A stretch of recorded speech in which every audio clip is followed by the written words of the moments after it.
दूर खड़े हुए व्यक्ति को हम आवाज लगाएंगे बुलाने के लिए। हो सकता है अकेले आवाज लगाने से हमारी आवाज उन तक पहुंचे न पहुंचे, लेकिन दो लोग मिलकर के आवाज लगाएंगे तो काम आसान हो जाएगा। सही है, लौकिक व्यवहार में भी ऐसा मानते हैं। तो उसी प्रकार जब हम भगवान की स्तुति करते हैं, भजन कीर्तन करते हैं, है ना, स्मरण करते हैं, तो ताली सेवा के द्वारा ही करना चाहिए। क्यों? एक होता है मुख से जो निकलता है, इसे कहते हैं शब्द ब्रह्म, और जो ताली सेवा के द्वारा जब ताली बजाते हैं उससे जो ध्वनि प्रकट होती है उसे कहते हैं नाद ब्रह्म।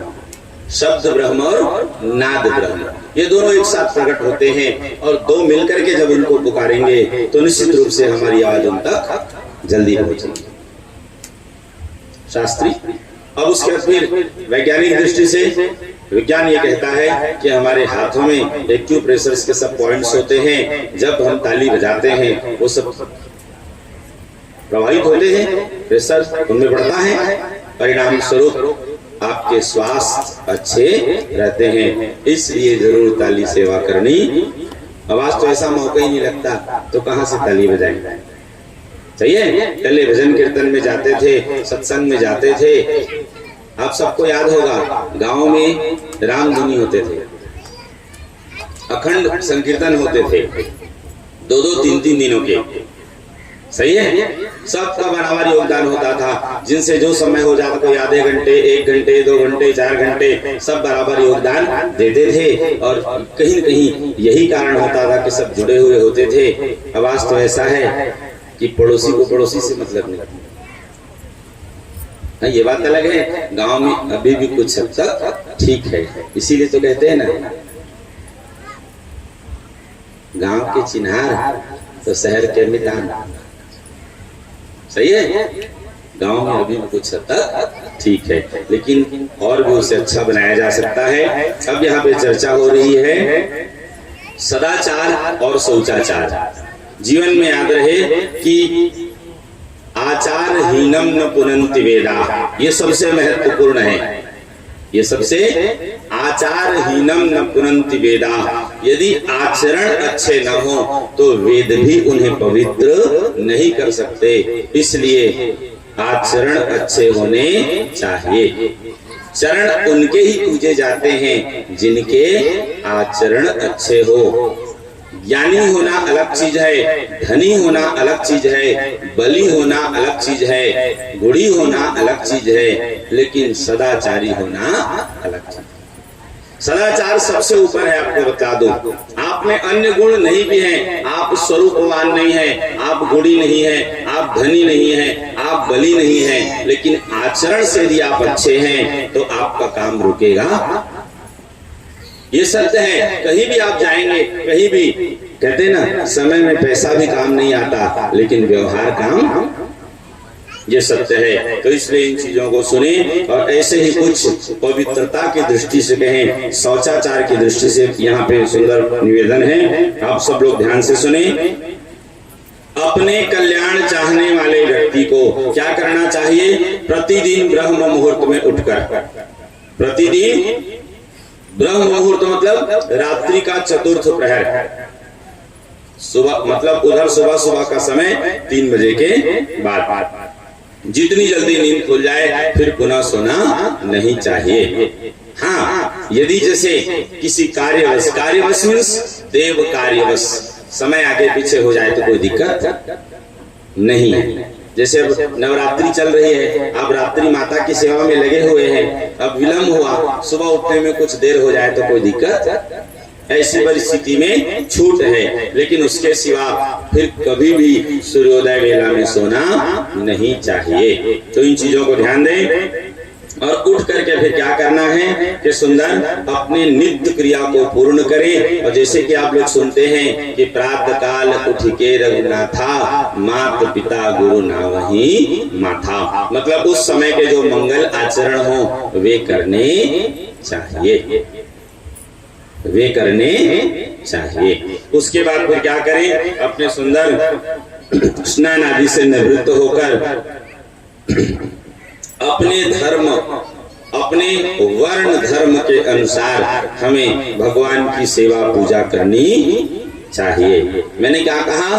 अपने वर्ण धर्म के अनुसार, अपने आश्रम धर्म के अनुसार।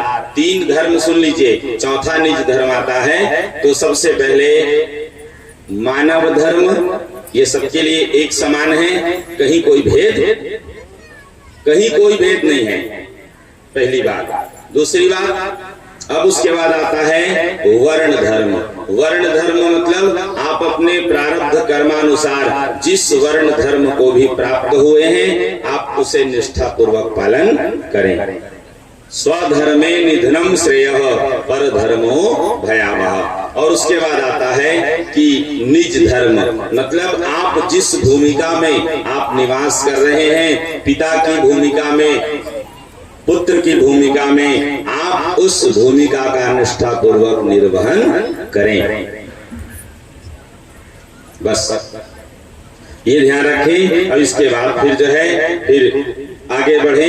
इसमें कुछ वर्णन है, आपको बतला दूं। जैसे कि जो सबके लिए एक समान है, क्या क्या?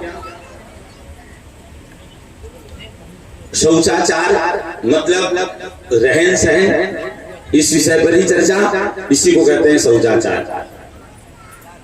कुछ कार्य ऐसे हैं जहां, मतलब कुछ कार्य ऐसे हैं जिन्हें हमें मौन करना चाहिए, मतलब उस कार्य को करते समय बोलना नहीं चाहिए। तो इसी में सुबह उठते समय भी जहां तक संभव हो प्रयास करें, मौन रहें। जप काल में, भोजन के समय में, दातुन करते समय, देव पितृ कार्य करते समय, मल मूत्र के त्याग करते समय, और यज्ञ करते समय, दान देते समय, स्वाध्याय करते समय, इस प्रकार सुंदर मौन आचरण करना चाहिए। मौन आचरण करना, भोजन के समय मौन रहें, ये बहुत विशेष बात है। आयुर्वेद भी यही कहता है कि भोजन के समय पूर्ण मन से और ध्यान पूर्वक हमें भोजन करना, तब उस भोजन का पूर्ण लाभ आपको मिलेगा। और पता चले कि भोजन तो कर रहे हैं लेकिन मन कहीं और है, दिमाग कहीं और है, तो उस भोजन का प्रभाव जो आपको होना चाहिए वो प्रभावित नहीं हो। इन चीजों को सुने। ये हो गया शौचाचार का नियम। और इसमें बतला दूं, अब ज्यादा समय लेंगे तो इसी में सब वर्णन आया है। जो हम लोग जैसे शौच क्रिया आदि के बाद जो मिट्टी से जो हाथ धोते थे पहले ना, और कुल्ला करने का जो विधान था कि जैसे लघु शंका आदि से आते हैं तो बराबर जो है हाथ मुंह धोना और बराबर मुख कुल्ला करना, वैसे ही दीर्घ शंका आदि से आते हैं तो इन सब चीजों के लिए नियम है। भोजन के बाद जैसे लघु शंका के बाद 8 बार का नियम है, लेकिन कम से कम 4 बार करें। उसके बाद भोजन के बाद जैसे 16 बार का नियम है, तो ठीक है।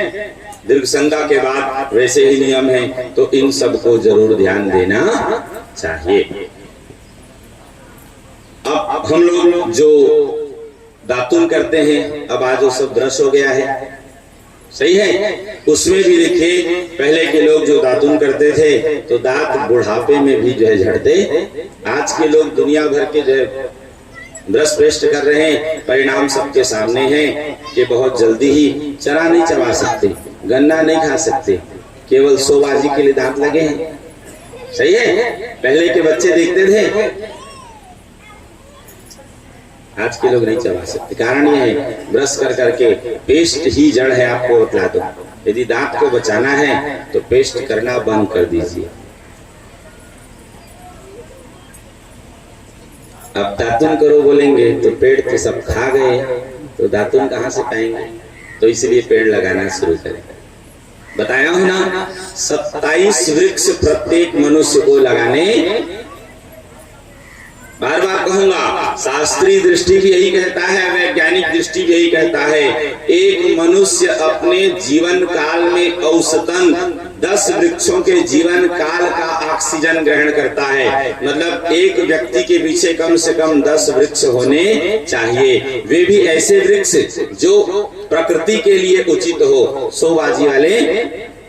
धन्य है उन आज की पीढ़ियों को जो बरगद, पीपल और नीम काट के मनी प्लांट लगा रहे हैं। क्या धन्य है उन आज की पीढ़ियों को जो बरगद पीपल और नीम काट करके मनी प्लांट।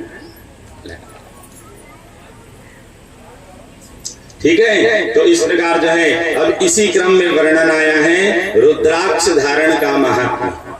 किसका? पहले भी बताया फिर से बता रहा हूं, रुद्राक्ष की बहुत महिमा है। रुद्राक्ष 14 प्रकार के होते हैं, मतलब एक मुखी से लेकर के 14 मुखी तक, और प्रत्येक मुखी की अपनी अपनी विशेषता है। बताया गया है कि एक मुखी धारण करने से क्या होगा, 2 मुखी से, 3 मुखी से, सबका विस्तार से जो है देवी भागवत में वर्णन है। ऐसा वर्णन है कि जो व्यक्ति 1000 रुद्राक्ष धारण कर ले वो साक्षात शिव स्वरूप कहा गया। जो व्यक्ति, ठीक है, लेकिन उसके लिए नियम वही है, जो रुद्राक्ष धारण करेगा उसे मांस मदिरा भक्षण करना तो दूर की बात, लहसुन प्याज भी नहीं खाना, तभी तो धारण करना, नहीं तो मत करना। आज लोग शोबाजी के लिए कहीं भी कुछ भी करते हैं, सबके लिए विधान है। गले में धारण करें तो कितने कंठी के हो, सिर में धारण करें तो कितने कंठी के हो, कान में धारण करें तो कितने कंठी के हो, बाजू में धारण करें तो कितने कंठी के हो, कलाई में धारण करें तो कितने कंठी के हो, कान में, शिखा में, सबका विधान है। लेकिन सबके लिए वर्णन है।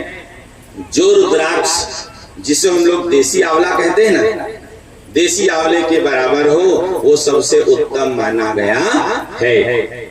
छोटे बड़े भी आते हैं, लेकिन सबसे उत्तम किसको माना गया है? जो देसी आंवले के आकार का हो। तो ऐसे जो है रुद्राक्ष का प्रयोग करें। और बतला दूं, जो रुद्राक्ष धारण करते हैं तो धारण करने वाले को तो पुण्य लाभ होता ही है, जो धारण करने वाले का दर्शन करते हैं उन्हें भी पुण्य प्राप्त होता।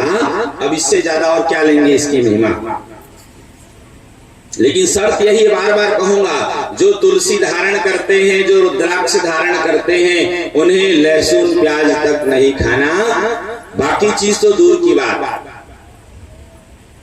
अब बताएं कौन कौन धारण करेंगे। शर्त यही है कि मांस मदिरा तो दूर की बात, लहसुन प्याज भी नहीं खाना चाहिए, तब तो धारण करना सार्थक है, नहीं तो उल्टा पाप लगेगा। अरे उसको धारण करके उसका सम्मान नहीं करोगे, उसकी मर्यादा का ध्यान नहीं रखोगे तो गलत होगा कि नहीं होगा।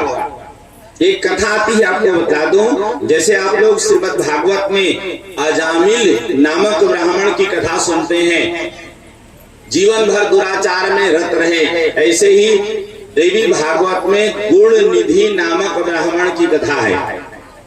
ये भी ऐसे ही दुराचार में रत थे। संजोग ऐसा हुआ, एक दिन लकड़ी लेने के लिए वन को गए हुए थे और वृक्ष से गिरकर सत्यवान की भांति इनके भी प्राण नहीं रहे।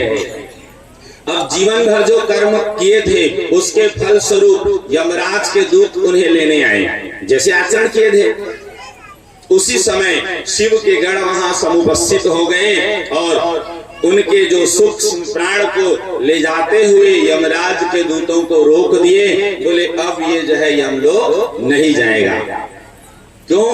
बोले जहां पे इसकी मृत्यु हुई है, बोले इस भूमि में, इस स्थान में 10 हाथ नीचे, जमीन से 10 हाथ नीचे रुद्राक्ष दबा हुआ है। उस रुद्राक्ष के प्रभाव से अब यह यमलोक, जैसे आप लोग अजामिल की कथा में सुने हैं कि अजामिल अपने बालक के बहाने भगवान का नाम लिया, नारायण मुझे बचाओ, नारायण मुझे बचाओ। पुत्र नारायण तो अजामिल को बचाने नहीं आए, लेकिन भगवान के पार्षद अजामिल को बचाने आ गए। ये भगवान नाम की विशेषता है। कहूं कहाँ लगी नाम बड़ाई, राम न सकहि नाम गुण गाई। नाम की इतनी महिमा है कि भगवान भी नाम की महिमा का पूर्णतया बखान। राम एक तापस तिय तारी, नाम कोटि खल कुमति सुधारी। राम ने तो एक को ही तारे, नाम ने तो करोड़ों को तार दिए। तो नाम की महिमा महिमा जासु जान गण राउ, प्रथम पूजियत नाम प्रभाऊ, उल्टा नाम जगत जग जाना, वाल्मीकि भय ब्रह्म समाना। ये नाम की महिमा है। अरे इससे बड़ी बात कहाँ कहें कि भगवान की भी रक्षा के लिए भगवान के नाम का ही आश्रय लिया जाता, मतलब भगवान के नामों का स्मरण करके प्रार्थना की जाती है कि इनकी रक्षा करें। इससे बड़ी बात क्या करेंगे कि भगवान के नाम भी भगवान की रक्षा करते हैं। वही हुआ। तो इसलिए आप सब जरूर, तुलसी महिमा में भी इस बात की चर्चा नहीं हो पाई थी, दोनों की महिमा श्रीमद् देवी भागवत में है, रुद्राक्ष और तुलसी। तो इसलिए आप सब विधिवत इसे धारण करें और अवश्य धारण करना चाहिए। भगवान न जाने कब क्या हो जाए। वर्तमान समय में देखे ना, बैठे हैं तो बैठे बैठे टिकट कंफर्म हो गया, कहीं गए तो कहीं आते जाते कुछ भी करते हुए। इसलिए कम से कम गले में तुलसी और रुद्राक्ष की माला होनी, जो आपको प्रिय हो। तुलसी अच्छी लगे तो तुलसी धारण करें, रुद्राक्ष अच्छी लगे तो, लेकिन अवश्य धारण और सब कर सकते हैं। ठीक है, तो आप सब भी इस चीज को ध्यान रखेंगे। यहाँ पे वर्णन आए, सुन लीजिए। कंठ देश में 32, कंठ में 32, मस्तक पर 40, दोनों कान में 6-6 और दोनों हाथों में 12-12, दोनों बाहुओं में 16-16, दोनों नेत्रों में 1-1, शिखा में वक्षस्थल पर, ठीक है, शिखा में 1 तथा वक्षस्थल पर 108 रुद्राक्ष धारण करता है, वह साक्षात नीलकंठ शिव स्वरूप हो जाता है। तो इसे विधिवत धारण करें और ऐसे ही आचरण करें। ये महात्म्य आप लोगों को बतला दिए। और इसी प्रकार जप माला स्वरूप तथा रुद्राक्ष धारण का विधान, जप के समय में भी इनकी विशेष महिमा बतलाई गई है। यहाँ तक के जो हम लोग जप करते समय गणना करते हैं ना, उसमें भी रुद्राक्ष कंठी से भी गणना करें तो सबसे ज्यादा पुण्य लाभ होते हैं। इस प्रकार जो है, अब ये देव जैसे रुद्राक्ष के में बताए ना, प्रकार बतलाए गए हैं, प्रकार के साथ साथ उनके देव भी बतलाए गए हैं, और उसी प्रकार उनके जो है धारण की महिमा भी बतलाई गई। बस इतना जान लीजिए, 14 प्रकार के रुद्राक्ष होते हैं, एक मुखी से लेकर 14 प्रकार तक के, सबकी अपनी अपनी विशेषता है और सब अलग अलग उद्देश्य से धारण किए जाते हैं। तो ये भी जानना जरूरी है। क्यों? क्योंकि मान लीजिए पता चले आपको चाहिए कुछ और आपने धारण कुछ और किया तो बात नहीं बन पाएगी। इन चीजों को सुने समझे और आचरण करें। इसके बाद अब वर्णन आया है भस्म धारण की महिमा। संत महात्मा लोग जैसे उनको धारण किए हम देखते हैं ना, तो कभी कभी हमें हंसी आती है, लेकिन जानकारी के लिए बता दूं, जितनी महिमा रुद्राक्ष की आपने सुनी उतनी ही महिमा भस्म धारण की भी बतलाई गई। वैसे ही है, भस्म धारण करने से जो त्रिपुंड धारण करते हैं ना, इसमें चंदन के रूप में आप लोग धारण किए हुए देखे होंगे, तो ऐसा वर्णन आया है। अब पशुपति व्रत वालों का भेद, ठीक है, मैं नहीं कह रहा हूं, सुनिए।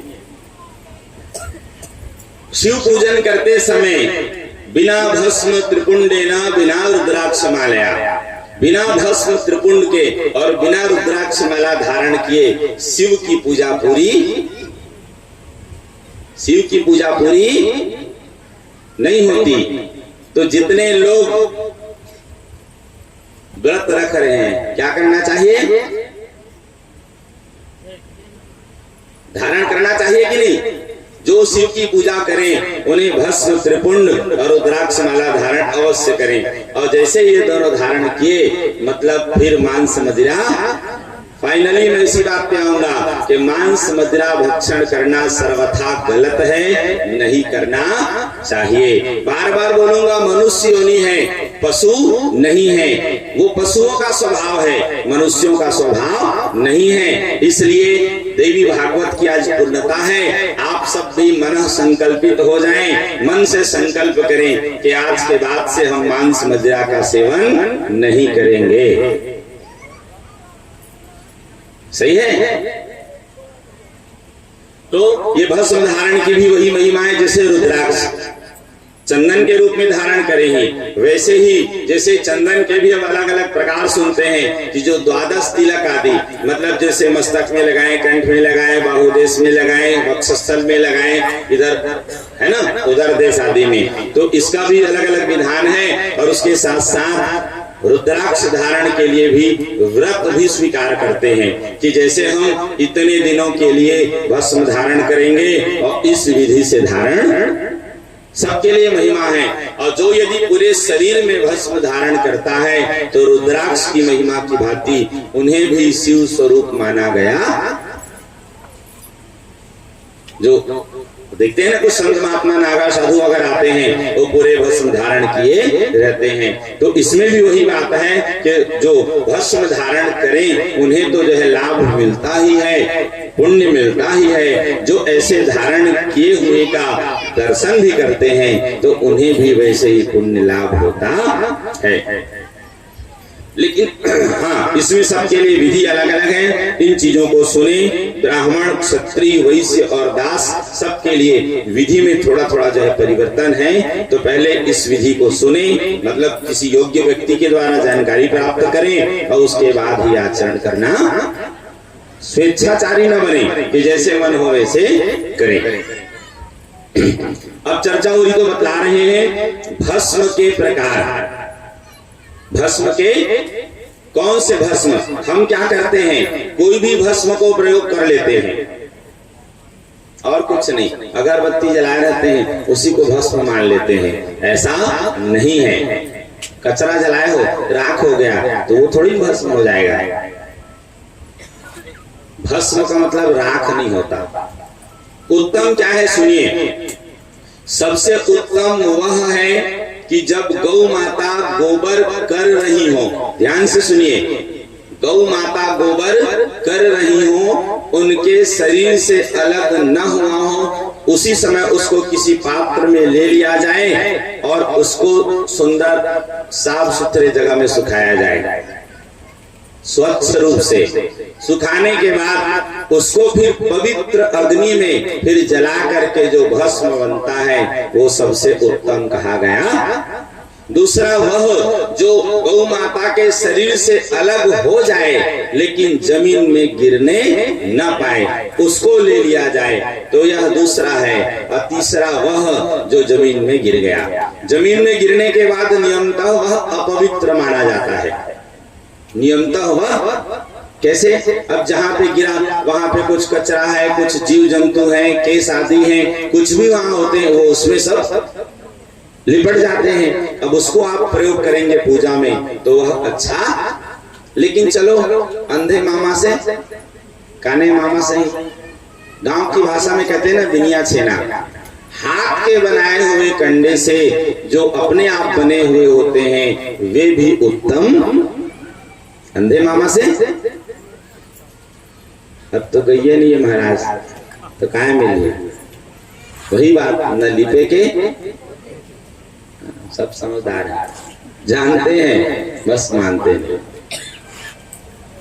ठीक है, तो ये इस प्रकार से विधि से, और इसको बनाने की विधि, फिर इसको धारण करने की विधि है, इसको धारण करने के मंत्र भी हैं। मैं आपको परिचय स्वरूप बतला रहा हूं, तो सबके लिए इन चीजों को आप ठीक है जाने, उसके बाद ही जो है स्वीकार करें।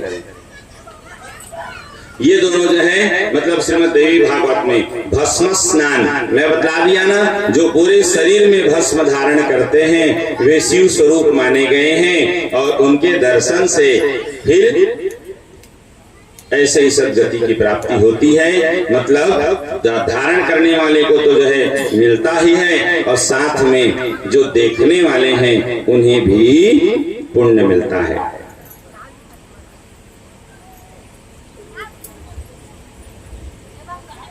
चलिए अब एक अच्छी चर्चा हो रही तो बतला देते हैं। जो हम लोग तिलक धारण करते हैं ना, भस्म भी तिलक रूप में ही है। तिलक के भी अलग अलग प्रकार बतलाए गए हैं, अलग अलग स्वरूप बतलाए गए हैं सबके लिए।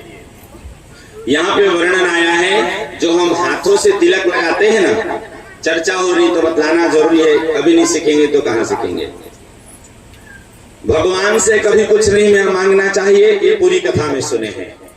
मांगना भी पड़े, बिना मांगे बात न बने, तो भगवान से 3 चीज मांगनी है। भगवान से सबसे उत्तम है कि न मांगी जाए, लेकिन मांगना भी पड़े तो 3 चीज मांगनी है। कौन कौन सी? तिलकम विप्रहस्तेन, ब्राह्मणों के हाथ से तिलक। किसके हाथ से लगना चाहिए? वही तिलक सही है, अन्यथा तिलकम विप्रहस्तेन मातु हस्तेन भोजनम, मां के हाथ से भोजन। और दानम चात्म हस्तेन देहि मे मधुसूदन, बोले हे मधुसूदन मुझे ये 3 चीज ही प्रदान करें। ब्राह्मणों के हाथ से तिलक, अन्य किसी के हाथ से नहीं लगवाना। गांव में परंपरा क्या है? मना कर दो तो बुरा मान जाते हैं, हद है। अंधी दौड़ में शामिल हो, कोई सही रास्ता बताए तो बुरा मान रहे हो, क्या सच है ना? आगे लिखा है, ये जो हमारे हाथों में उंगलियां हैं, ये सबके महत्व बतलाए गए हैं। जब भी बड़ों को तिलक लगानी है, ध्यान से सुनिए, जब भी श्रेष्ठ जनों को तिलक लगानी है तो हमेशा अनामिका का ही प्रयोग करें। खुद को लगाना है तो इन दोनों का प्रयोग कर सकते हैं। जब आप स्वयं लगा रहे हैं तो दोनों का प्रयोग कर सकते हैं। अनामिका शांतिदा प्रोक्ता मध्यमा स्वास्थ्य मध्यमा आयुष्करित था। अनामिका शांति प्रदान करने वाली होती है और मध्यमा दीर्घायु प्रदान करने वाली। तो इन दोनों से खुद को लगाया जा सकता, लेकिन बड़ों को जब भी लगाएं तो हमेशा अनामिका से, ठीक है। अब गांव में एक लगाने वाला व्यक्ति सबको अंगूठे से ही छाप देता है, बुरा मानो होता है कि नहीं होता है? क्या सब छोटे हैं? बड़े नहीं है कोई भी? इस सभा में जितने लोग बैठे हैं बड़े भी तो हैं। अंगुष्ठा स्वास्थ्यवर्धक, ठीक है, ये दीर्घायु और ये स्वास्थ्यवर्धक। सबसे पहले हमें स्वस्थ शरीर की कामना होती है। क्यों? शरीर माध्यम खलु धर्म साधनम। यहाँ पे देखिए लिखा हुआ है, अंगूठा पुष्टि देने वाला, मध्यमा आयु प्रदान करने वाली, अनामिका जो है नित्य अन्न देने वाली, तर्जनी मुक्तिदायिनी। इस उंगली से पितरों को भेंट करते हैं क्योंकि ये मुक्तिदायिनी कही गई है। ये देवी भागवत में श्लोक वर्णन है, ठीक है। इसीलिए हम कोई भी बात बिना प्रमाण के नहीं कहते, स्पष्ट लिखा हुआ है। तो इन चीजों को आप समझें और उसके बाद फिर जो रुद्राक्ष त्रिपुण धारण करते हैं तो उसके लिए भी यही विधान बतलाया गया है। सबके लिए अलग अलग विधि है, तो इन चीजों को सुने, समझें और आचरण करें।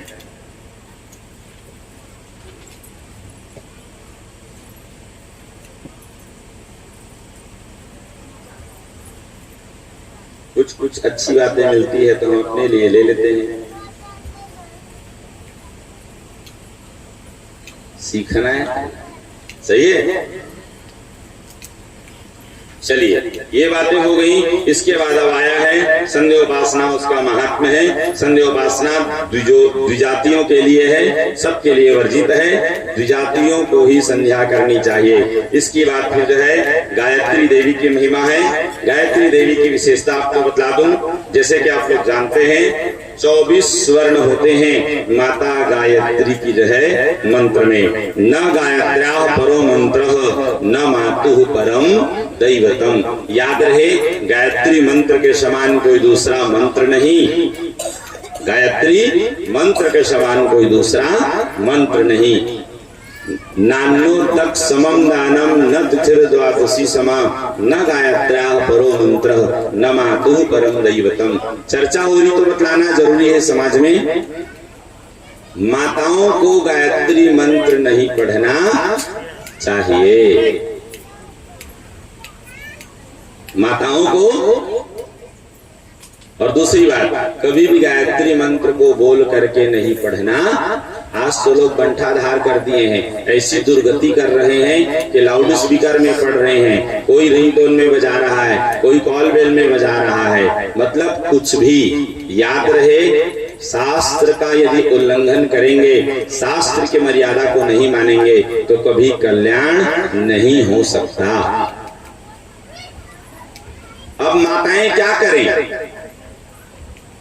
माताएं तो मानस गायत्री कही गई है, सुन लीजिए। जनक सुता जग जननी जानकी, अतिशय प्रिय करुणा निधान की, ताके जुग पद कमल मनामऊ, जासु कृपा निर्मल मति। माताएं इस चौपाई को पढ़ें तो वही पुण्य प्राप्त होगा जो गायत्री मंत्र पढ़ने से होता है। आपको पुण्य लाभ से मतलब है, जबरदस्ती से मतलब। हमारे सामने एक नहीं कई प्रमाण हैं, जिन्हें विश्वास न हो बिलासपुर आ जाना, हम आपको दिखा देंगे। जो इन बातों को नहीं माने ऐसे दुर्गति प्राप्त हो रहे हैं कि कुछ कहा नहीं जा सकता। आप अपने आंखों से देखें और तब स्वीकार इसलिए बिल्कुल भी नहीं करना। बार बार बोलूंगा, आना है तो आ राह में, कुछ फेर नहीं है, भगवान के घर देर है। जबरदस्ती मत करें, बार बार कहूंगा, जबरदस्ती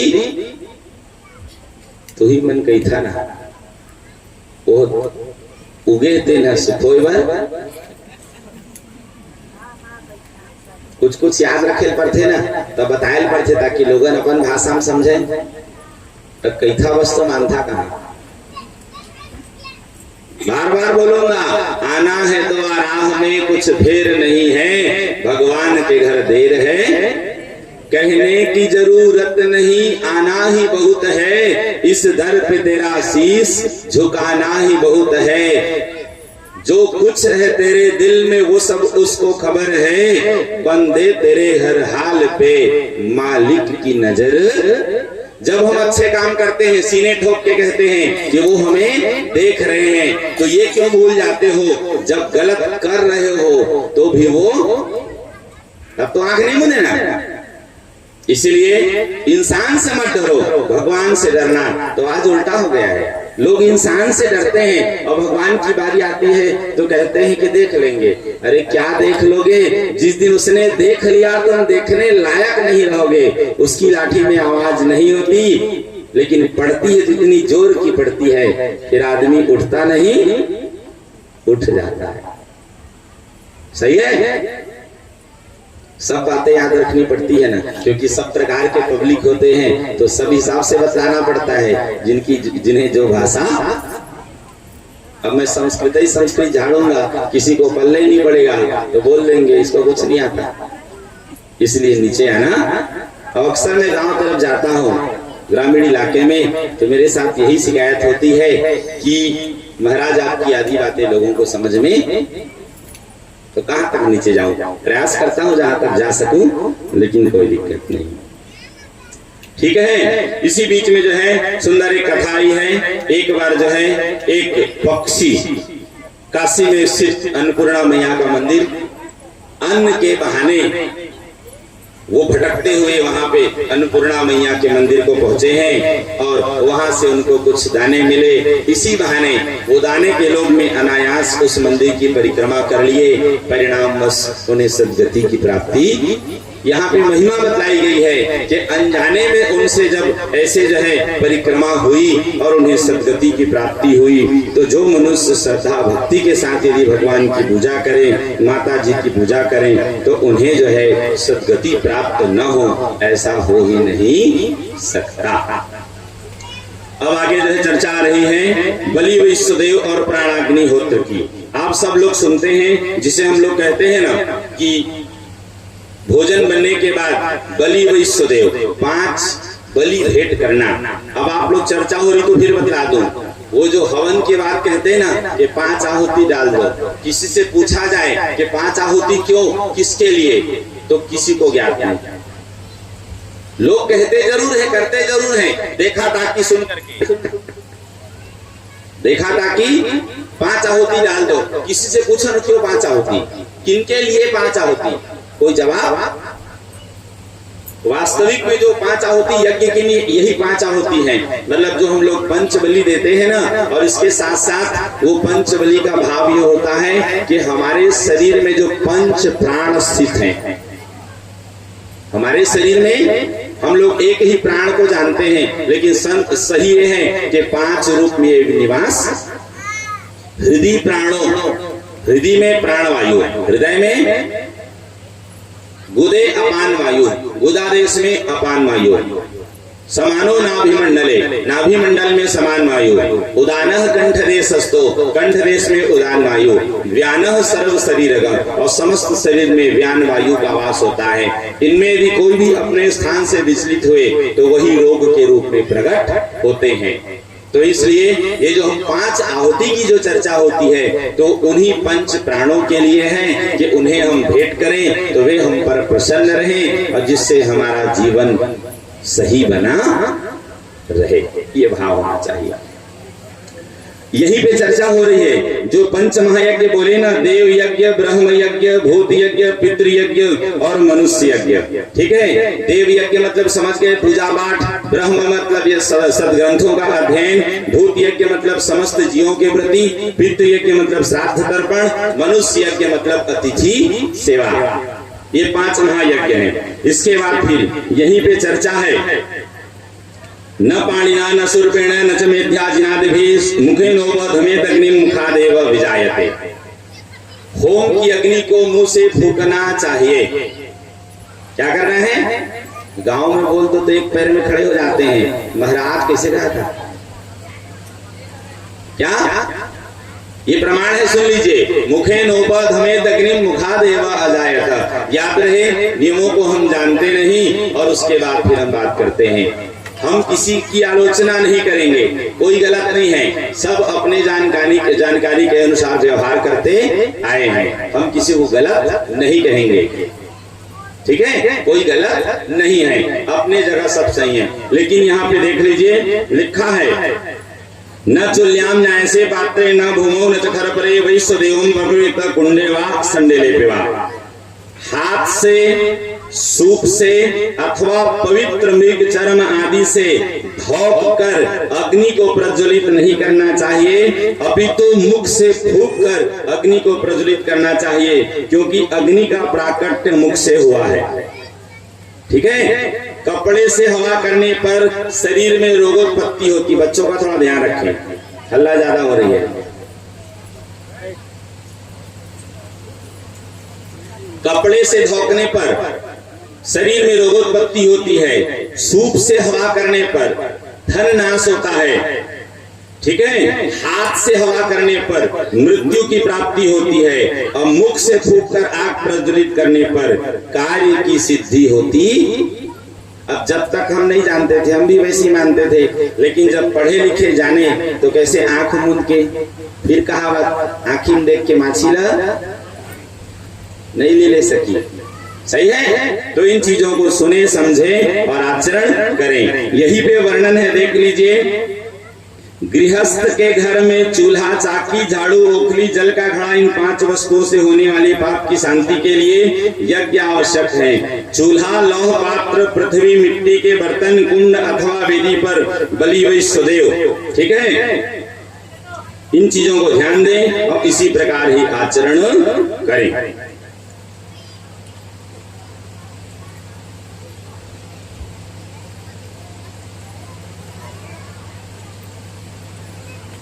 जिज्ञासा बनी रहे, धीरे धीरे जाए। अभी कुछ प्रश्न यहाँ पे है, हम इसका उत्तर बाद में बताएंगे। आप लोगों से जो पूछे थे उसका आप लोग बता सकते हैं। क्या पूछे थे? समुद्र का पानी क्यों नहीं बढ़ता? इतना जल बह करके समुद्र को जाता है, 3 दिन आज पूरे होने वाले हैं, तो बताइए जो है क्या उत्तर मिला। आगे वर्णन आया है, कामना सिद्धि के अनुसार माता गायत्री की आराधना। माता गायत्री की विशेषता बतला दें, जो अपने भक्तों की जो है रक्षा करती हैं, उनके गाने वाले की, ठीक है, और इसीलिए उन्हें गायत्री करती हैं। जो उनका गुणगान करते हैं उनकी रक्षा करती हैं और इसीलिए माता गायत्री कहलाती हैं। अब आगे वर्णन है गायत्री जप महात्म्य का, गायत्री के 24 वर्णों के ऋषि छंद आदि का वर्णन इसमें केवल नाम रूप में बताया गया है। माता गायत्री का ध्यान कवच, इसके बाद वर्णन आया है फिर गायत्री सहस्त्र नाम। ये कल आप लोग सुनेंगे गायत्री सहस्त्र नाम का पाठ। भागवत जी के पाठ की पूर्णता में हम जो है गायत्री सहस्त्र नाम का पाठ कल आप लोगों को सुनाया जाएगा।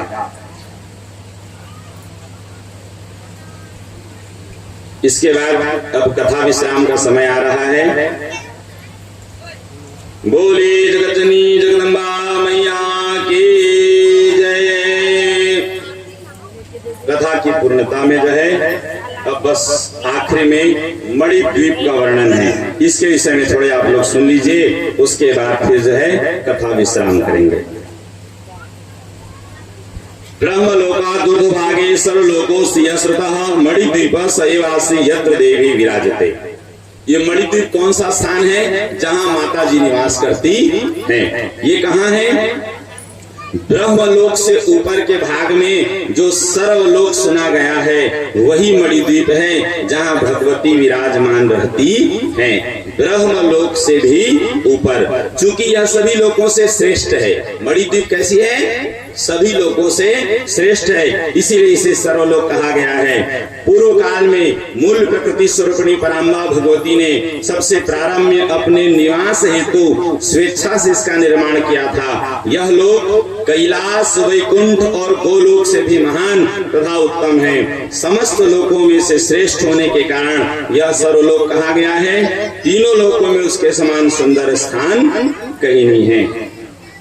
और हे सत्यम, वह मणिद्वीप तीनों जगत का छत्र स्वरूप है। मतलब जो तीनों लोक हम कहते हैं ना, उनके मुकुट रूप में जो है मणिद्वीप का निवास है।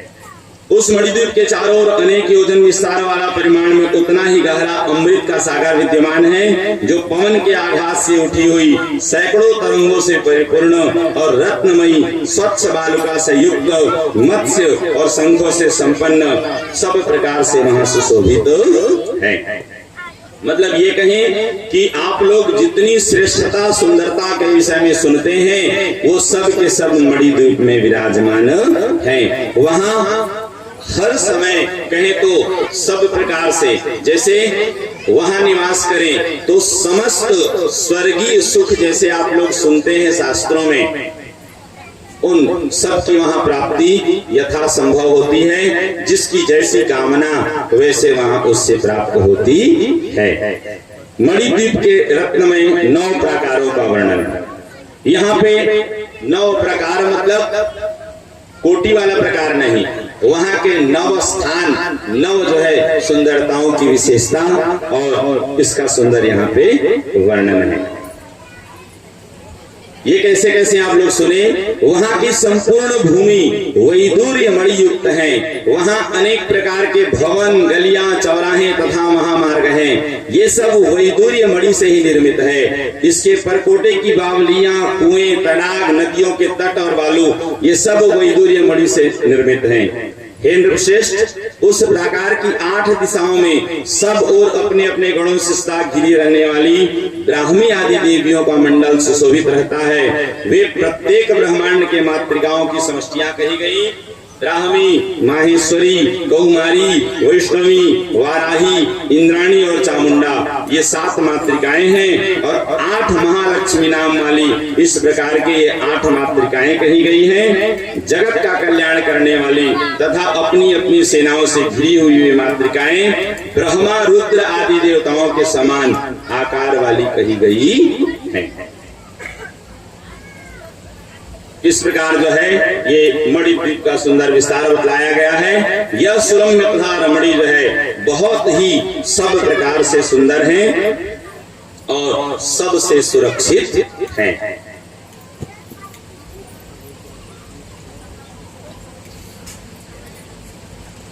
अंत में कहा गया है, हे राजन, एक प्रकार इस प्रकार मैंने आपसे अति महनीय मणिद्वीप का वर्णन कर दिया। महादेवी का यह परम धाम संपूर्ण उत्तम लोकों से भी उत्तम है। इस मणिद्वीप के स्मरण मात्र से संपूर्ण पाप शीघ्र ही नष्ट हो जाते हैं और मृत्यु काल में इसका स्मरण हो जाने से प्राणी उसी पुरी को प्राप्त होता है। बोलिए जगतनी जगदम्बा मैया की जय। आगे अब इस प्रकार जो है फिर राजा जन्मेजय का अम्बा यज्ञ का जो है सुंदर पूर्ण होना और राजा परीक्षित जी की जो है सद्गति की प्राप्ति और इसके बाद फिर जो है सामान्य रूप से श्रीमद् देवी भागवत महापुराण की जो है महिमा।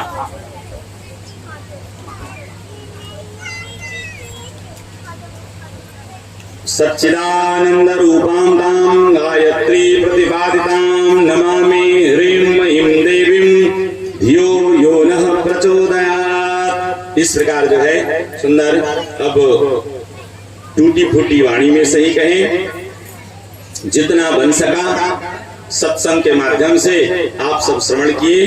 अब आइए जो हमसे हो सका वो सब माता जी को हम भेंट करें। आप सब भी निवेदन करें, यस्य स्मृत्या च नामोक्त्या तपो यज्ञ क्रियादिषु न्यूनम संपूर्णतां याति सद्यो वंदे तमच्युतम्। सब उच्चारण करेंगे, विष्णवे नमः, विष्णवे नमः, विष्णवे नमः।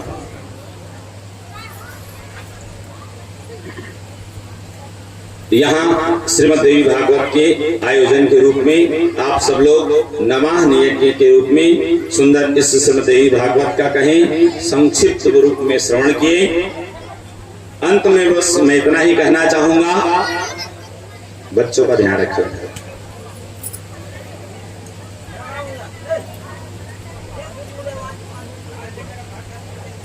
आप सबसे बस मैं इतना ही कहूंगा, इन 9 दिनों में आप जो भी सुने उसमें जो बातें आप लोगों को अच्छी लगी हो,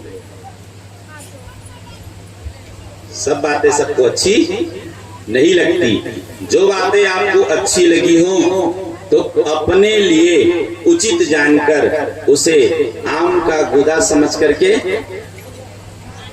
आप लोग रख लेना, और जो बातें अच्छी न लगे तो गुठली समझ के मुझे वापस कर देना, कहीं और लगाना। सही है?